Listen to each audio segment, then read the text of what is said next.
Hello, good morning. Welcome sa ating pong air conditioning and refrigeration. So may tanong po dito. Ang tanong is how do we calculate yung ating, halimbawa meron kang enclosed basement. Enclosed basement. Ang enclosed basement mo ay merong rampa o somehow galing ka sa ground floor. When you go to basement, meron kang daanan pababa. Okay, tapos ito ay sabihin natin exit. So suppose na kaya dyan yung sasakyan, no? Iikot siya. So ito yung basement mo. Ang sukat nito is 100 meter to. 100 meter, no?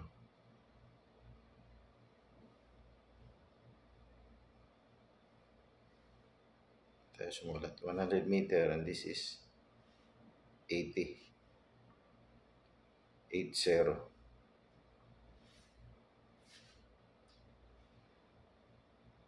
Okay. 80 yan. Meter. Tapos ito ay 100 meter.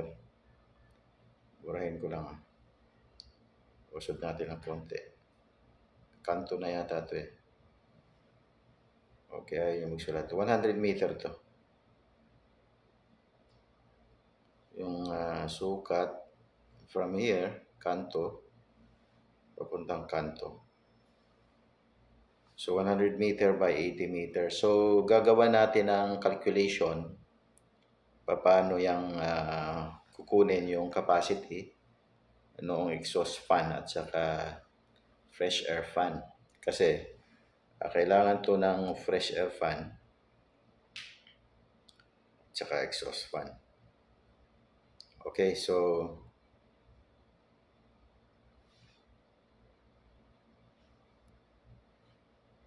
yan ang ating babalikan. So pupunta tayo sa isang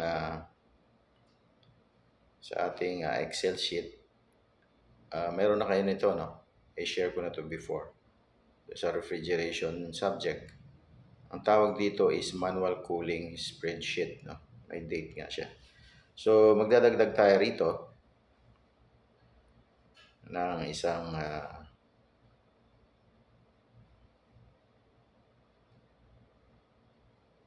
okay. So magdadagdag tayo. Tawag natin dyan number 3. Okay, ang description natin is basement parking. Basement parking. Okay, parking basement. Or car park. Enclosed car park na lang. Enclosed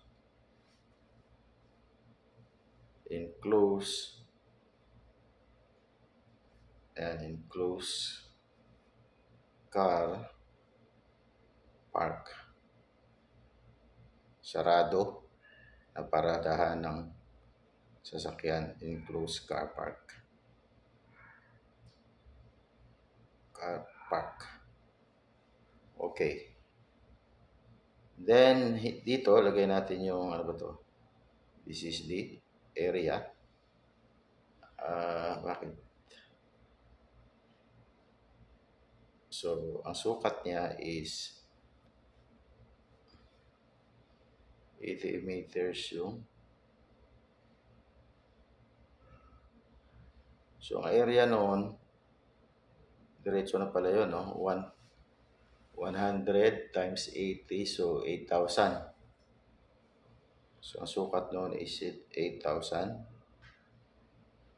square meter. Bakit? Kasi 80 times 100.